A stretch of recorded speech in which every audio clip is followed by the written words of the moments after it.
Hello, friends. All of us have an aim in life. If you're a college student, you have assignments you need to complete. If your exams are approaching, you will promise yourself that you'll do your best to prepare for the exams so that you can top the exam. If you are looking for a job, you want to prepare for the job. Why don't you do it? We're waiting for you to do it. It takes no time for us to decide what we want to achieve, but then we don't really do what we ought to. There's an inherent feeling that tells you that you can do it tomorrow, and that it's okay if you relax for a while on Instagram, scroll through the web, or watch comedy videos on YouTube. While we put off things for tomorrow, we end up wasting time today. And tomorrow never arrives. There's an English word for it. Why do humans procrastinate? In today's video, let's try to understand it from a scientific perspective, the psychology behind procrastination, and find the real solution to it. हम बात करेंगे आलस्य के बारे में। मैं बचपन से ही आलसी हूँ। मेरे माँ बाप मुझे बदलने की कोशिश कर रहे हैं, पर वो भी आलसी हैं। ऐसे व्यक्ति के अंदर आराम करने की इच्छा बहुत होती है। Nothing will happen in the end. You will fail in your comfort zone. पर कल तो मैं वो कर रहा हूँ जो मुझे परसों करना था। What goes on in the heads of procrastinators and why we are the way we are? Rich people don't sleep 8 hours a day. Shiv जी करेंगे, हम क्या करें? शिव जी करेंगे, खाएं और सो जाएं। History of procrastination. Friends, in this video, I won't be giving you a motivational lecture because I believe that motivation is a short-lived phenomenon. If you feel motivated after watching a video and start working powered with that motivation, you will work well for the next few hours. At most, you will be motivated for the next 2 to 3 days. But then the motivation would come crashing down and you stop working. Here, we'd use science to go to the root cause of procrastination. Dr. Piers Steele is one of the leading researchers in the world on the science of motivation and procrastination. He has been studying this science for over 10 years. He believes that procrastination isn't a problem which is seen exclusively in this era. It has existed for ages. Thousands of years ago, in 1400 BC, Egyptian hieroglyphs have been found that talk about it. A University of Toronto Egyptologist translated this, "Friend, stop putting off work and allow us to go home in good time." About 600 years after this, in 800 BC, an ancient Greek poet had said something similar. In India, centuries ago, Sant Kabir had famously said, "You'd recall this. Work today instead of putting it off for tomorrow. Work now instead of putting it off for later. If a catastrophe strikes now, when will you prepare for it?" He clearly tells you not to put off work for tomorrow, not even for later in the day, or else, if everything will end in a moment, you won't be able to finish what you had set out to do. This has been reiterated by many poets and motivational speakers in history. But we have gotten worse. According to Dr. Steele, in the last 40 years, there has been a 300% to 400% growth in chronic procrastination. Today, half the population in the world procrastinates. They procrastinate frequently. But why do we do so? We need to dig deeper. Think about the things you procrastinate doing. When you have to prepare for an exam or for a job interview, you procrastinate. But have you ever procrastinated while scrolling on Instagram or while watching a comedy video on YouTube? Nope. We procrastinate if it is an office project, or for exercising, or if it is something emotional, we'll procrastinate. When I need to say something important, when I have to keep a promise, when I have to reach out to someone, when I have to reconnect with someone, I am always late. Basically, we procrastinate when it is something important, something that requires a lot of effort, physical, mental, or emotional effort. We replace that task with something that is easier and more interesting for us, such as browsing on social media or watching a film. Here, deadlines play an important role. If there is a deadline for our task, wherein we need to finish it before the deadline, we procrastinate until we reach the deadline. Suppose we have to make a presentation and submit it tomorrow, even this morning. You'll feel like procrastinating and scrolling through Instagram. only for 5 minutes before you begin the project. And we're very familiar with how the 5 minutes turn into 1 hour without us finding out. I have talked about this in detail in the video on social media. These websites have been designed in a way that even if you spend a little time on them, it sucks you in, and this little time turns into a long time. But even if you start working 1 hour later, you'll be hungry and start raiding your fridge so that you can get the energy to study. But after eating, you would want to set the mood to be productive. To do so, you will start watching comedy videos on YouTube. Another hour wasted in it, and you start feeling tired, so you think that it's better to take a shower, get freshen up before starting work. Hours pass by and day turns into night, and then an alarm goes off in your mind. You are left with 12 hours only. You need to finish it somehow. When it is time to sleep, you start making the presentation. You stay awake the whole night and work on it till the last minute. The infinite crisis. Several studies have been conducted on college students, such as the study by Ellis and Naus in 1977 or by O'Brien in 2002. According to these, approximately 80% to 90% of college students procrastinate. But in college, at least, we're given a deadline so that somehow or the other we complete our work by the end moment. But what happens when there are no deadlines? Friends, in such cases, the procrastination may continue infinitely. There is no end to procrastination. Wasting time in college meant that you don't get good marks, or you may not get a good job. These aren't crucial. But procrastinating later in life would mean that your life may be full of regrets. If you had a dream of trying your hand at filmmaking, to quit your job and become a filmmaker, but you never actually tried to make it happen, you would have heard elders say something like they wanted to become great at something when they were younger, and that they couldn't do it because of circumstances. They say that they used to have big dreams. Often they blame the circumstances, but they know that they didn't try. They are now stuck with a permanent what-if feeling. To procrastinate on fitness and exercising means you will eventually gain weight, nothing major. If you start eating healthy and start exercising, within a few months or years you can lose weight once again. But if you continue procrastinating for years, one day it will come as a shock that you have diabetes. Or you'd be told that you need to put in a stunt in your heart. Some people don't even get this chance. They get sudden heart strokes and lose their lives. Apart from this, the consequences of procrastinating on emotional stuff are severe. You might dream of taking your grandparents on an aeroplane one day, but that day may not come. If you keep procrastinating about this, one day you will find out that they passed away. As a result, you'll be left with heavy regret, disappointment over these. It is not only about lifetime regret, it brings in stress, anxiety, and depression as well. The thing you want to do and the thing you are doing, if there's a huge gap between the two, there will be a mental conflict within you. This can be termed cognitive dissonance. In a study conducted in a German university on more than 1,000 people, it was found that due to procrastination, there are high levels of stress, depression, anxiety, fatigue. It impacts everything. Another feeling that accompanies procrastination is guilt. Expectancy theory. If we aren't happy with procrastination, why do we do it? Scientists have come up with 4 theories for it. The first is the expectancy theory.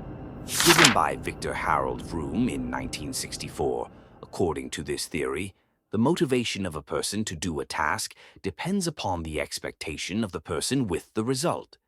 The chances of achieving the result of the task are low. The motivation to do the task will also be low.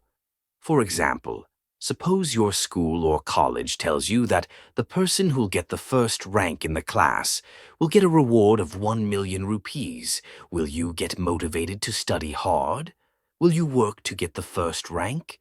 If you are someone that scores high in your class, and you know that you are always in the top 10, you know that you have a high chance to win this prize money. If so, you will study as diligently as you can and will start working immediately to get the first rank. But if you are someone that lags behind in class, you don't get good marks, and rank in the bottom, and you know there are more diligent and intelligent students in class, then you know that you have a low chance of winning the prize money, and so your motivation to study will be low as well. There is a direct relation of the level of your motivation to the expectancy of the result. Remember this. Now let's talk about the second theory. The second theory is the need theory, psychological need theory, coined in the 1960s by famous psychologist David McClelland. He says that there are three types of needs of people. Affiliations mean the need for social relationships. Depending upon your personality, your most vital need depends on you. If you are given a task that matches your psychological needs, you will be more motivated to do it. Let's take another example. What do you think our politicians need the most? Power. Every one of them wants to rule. This shows their strong desire for power. If they are given a task related to that need, they will rush to complete the task. Their motivation will be through the roof.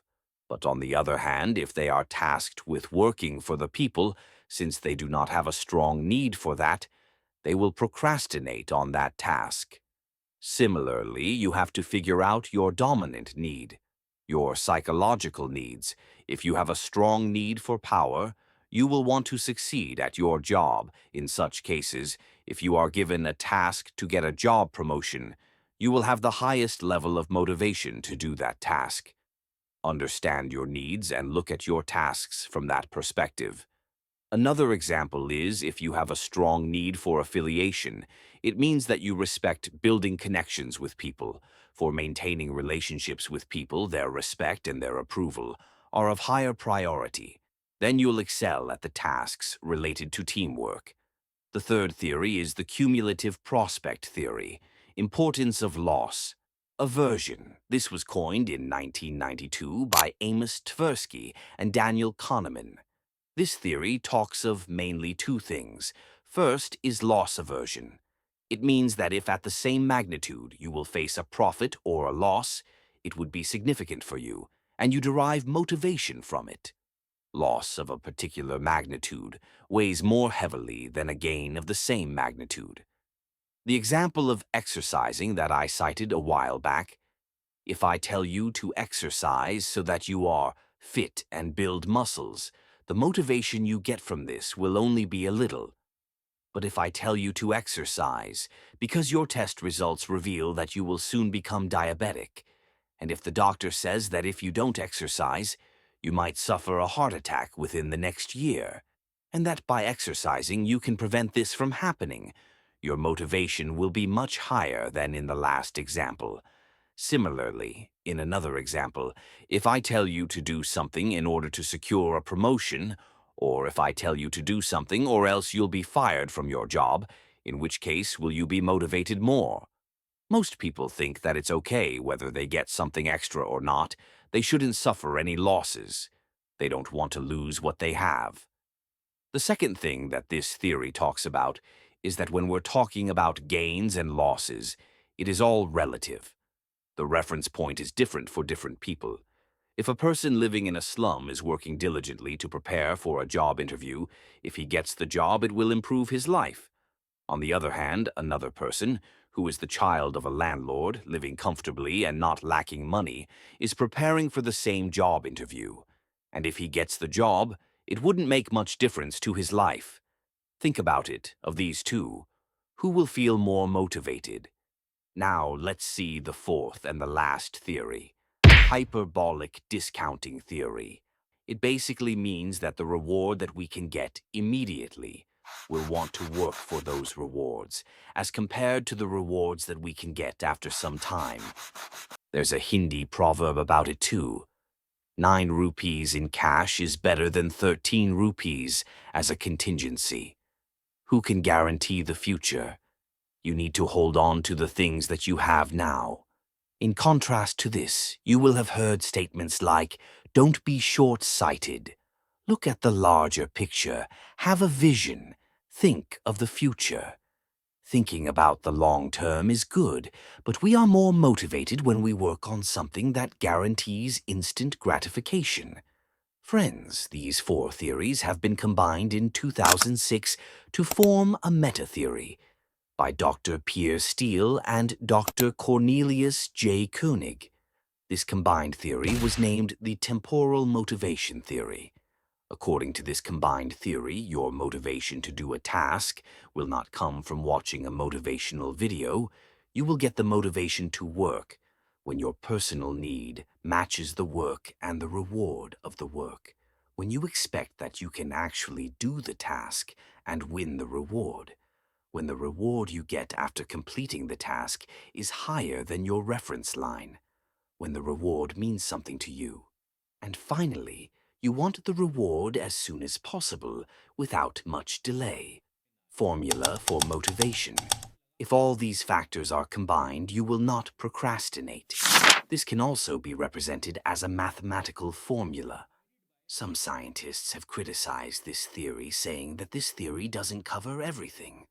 Psychologists Tim Cycle and J.R. Ferrari have been against this theory. They claim that if everything related to motivation is so rational, if we use this formula to calculate the motivation to watch a YouTube video and the motivation to study, obviously the motivation to watch YouTube videos would be higher.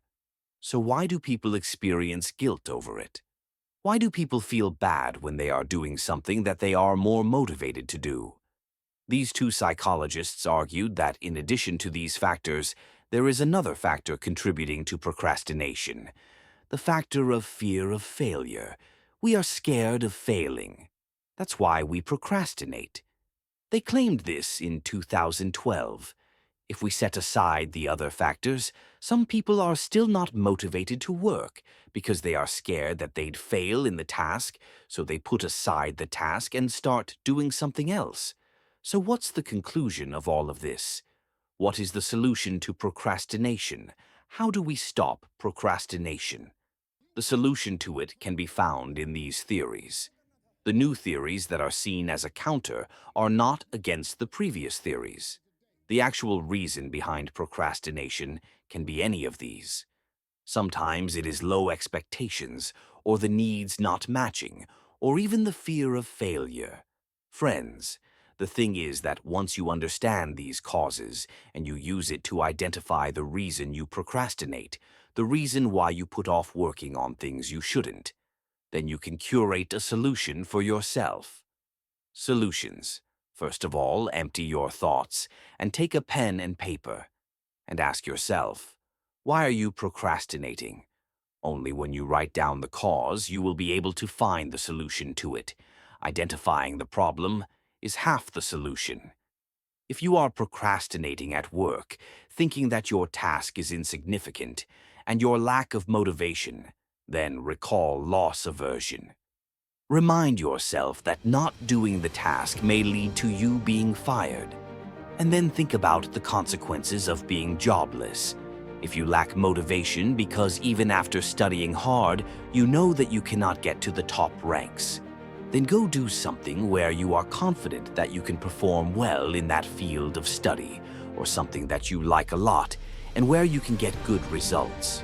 If you are preparing for a major exam and the reward seems very far-fetched, or if you'll get the reward only after 2 years, then you need to divide the process into smaller steps. After each step, give yourself a small reward so that you can get some instant gratification. If you are scared about taking an important decision, if you are afraid of failing, remember that not trying is worse than failing. We are scared of failure because we have so much ego. We are scared that if we fail, what would the others say? If I wanted to be a filmmaker and went to Mumbai but couldn't become one, what would my friends say? You went to Mumbai to be a filmmaker, but you couldn't be one. I had warned you against leaving your job, but you didn't listen to me. Many people are scared of such statements. For this, we need to understand that our ego is the most useless thing in life. If we are absorbed with what others say about us, if we keep building our life based on the expectations of other people, we will regret it later. I had talked about regrets earlier in this video, about the regrets people have to deal with later in their lives. Remember, you too might have to face those. In 1995, Gilovich and Medvec came up with the temporal theory of regret. According to this theory, actions may produce greater regret in the short term, but inaction will generate more regret in the long run. If you do something now, you may end up doing something that you will regret in the short term, but not doing something will give you more regret in the long term. If you quit your job and follow your dream and then fail, you will regret it less than if you had never left your job. The last obstacle between procrastination and you are the distractions. Social media, your phone. This is the last thing I am talking about, because if the other reasons and obstacles to motivation I told you about is clear to you, you will hardly, if ever, be distracted by the distractions. But if you are still distracted by things like social media, you should watch my next video. In this, I have talked about how you can deal with social media addiction scientifically. Subscribe if you like. You are my family I am work for. Achieve your and my dreams. Thank you very much.